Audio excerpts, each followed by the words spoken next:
শান্তি আলোচনা কি তবে ট্রাম্পের নাটক? হরমুজে মার্কিন রণতরী, ইরানকে ছোলাতে কুটচালের আড়ালে যুদ্ধ। আসসালামু আলাইকুম।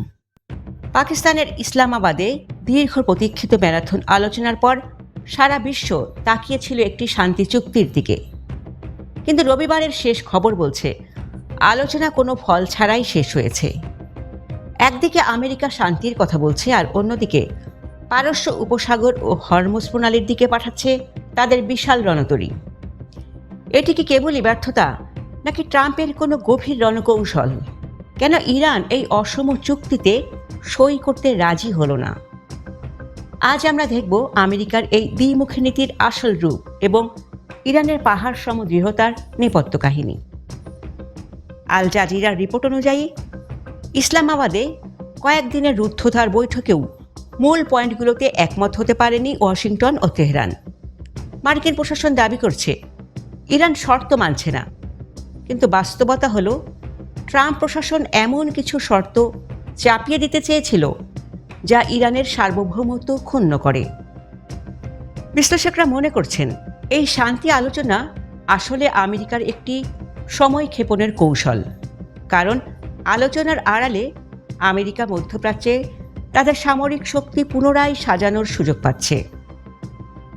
যখন ইসলামাবাদে শান্তির টেবিল সাজানো ছিল, ঠিক তখনই পেন্টাগন নির্দেশ দিয়েছে মার্কিন রণতরীগুলোকে হরমুজ প্রণালীর দিকে অগ্রসর হতে। এটি স্পষ্টত একটি উস্কানিমূলক পদক্ষেপ।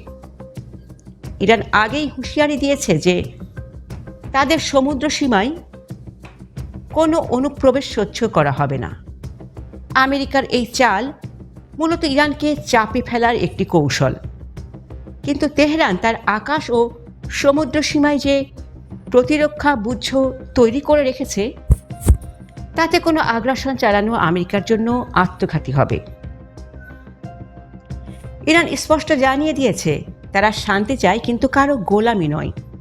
সর্বোচ্চ নেতা মোস্তফা খামেনির নির্দেশনায় ইরানি প্রতিনিধি দল এক চুলও নতি স্বীকার করেনি। ইরানের দাবি আগে নিষেধাজ্ঞা পুরোপুরি তুলতে হবে এবং তাদের নিরাপত্তার গ্যারান্টি দিতে হবে।